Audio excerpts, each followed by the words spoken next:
Hey guys, how's it going? Welcome back to another video. This one is all about how to install spacers into your 4Runner. The particular spacers that I went with is Spidertrax spacers. They are hub-centric. Whatever spacers you get, it doesn't matter. I will leave the link for these ones down in the description though. Make sure they're hub-centric. So this helps the vehicle. Yes, it does stand a little wider, but it does help it retain OEM rotation and all that stuff as well, so it doesn't put too much stress on your vehicle, for one, and so it doesn't just shear stuff right off with cheap products that aren't hub-centric. Now, I will leave the link, like I said, for these down in the description. You need two of them, unfortunately, so it's 2 to a box.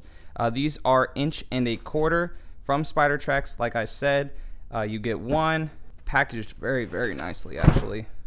That is your Loctite right there, and then 2, and then here are your nuts for them. Now, I already did the passenger side right here. As you can tell, we have a nice little poke to the tires. Okay, so I'll be performing this for you guys on the back driver tire. All tires are the exact same. When you jack up the back of your vehicle, make sure you do it from your diff. Have a piece of board or something like that under the jack, but do it under your diff. That way you're not doing it on the side of your vehicle and your suspension is drooping down, because it's going to take forever to jack up your vehicle. Do it under the rear diff and it'll save you a ton of time. You could do the front up on the side if you want, like right there up under the frame, because the front doesn't have as much travel as the rear, but for the back, definitely do it near the rear diff. Now, on my channel, I like to be thorough and tell you guys how to do everything, including taking off a tire. So your 4Runner should be 21mm for your lug nuts. If you do have a lock nut like I do right here, go ahead and get into your tire change kit and look for this guy right here.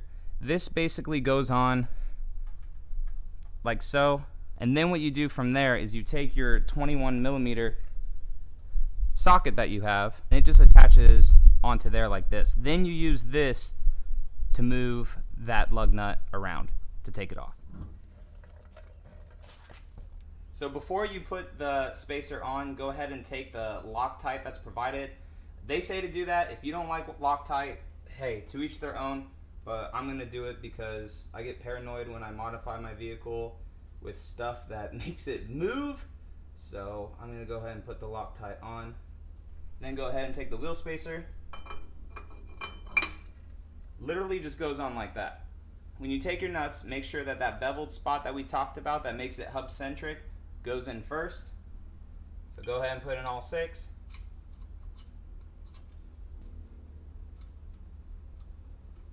Now, one of the main reasons I'm doing this on the back for you guys is because the parking brake engaged all of this, so this isn't going to move. If you go to the front, you're going to need someone to help you up front and hold the front brake for you so you can tighten everything up. Okay, and now once they're all on, you're gonna torque it down to 90 foot-pounds. So definitely make sure you guys have a torque wrench. You can pick one up at Harbor Freight for pretty cheap, but don't go too cheap. Harbor Freight is good. If you want a legit torque wrench, I mean, get like a Craftsman, Snap-on if you want to spend like $1,000, I guess. I don't know how much they are, but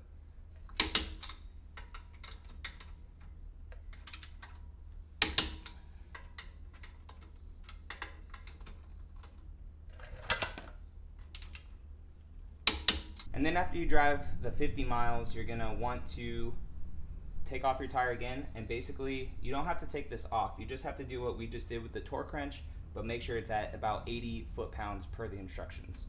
All right, now when putting the tire back on, do not put this on. This is only for the stock wheel studs. Reach back in your wheel and just make sure that it's touching.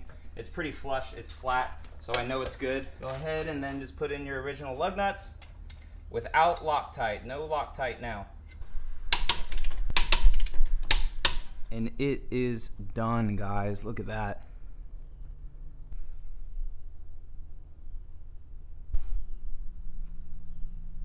So I did take it around the neighborhood. With it poking out a little bit, definitely get water and stuff up here, which is perfectly fine.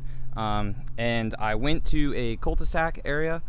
I did full lock going forward. and no rubbing. I was only turning left full lock. I will have updates like if I notice any rubbing, driving conditions, everything like that, but this video is just for the install.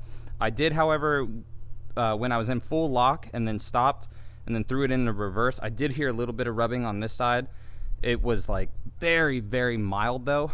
But like I said, I will keep you guys updated with all the rubbing and stuff like that, and with how it handles and how I like them basically. But appearance wise and aesthetics, it looks sick. My wife said that's how it should have came from the factory, which I 100% agree. It looks really, really good. If this video was helpful and you guys liked it, go ahead and give it a thumbs up. If you are new around here and you're interested in Toyota stuff, 4Runner stuff, how-to videos and everything like that, go ahead and subscribe, and I will catch you guys all in the next video. All right, see you later.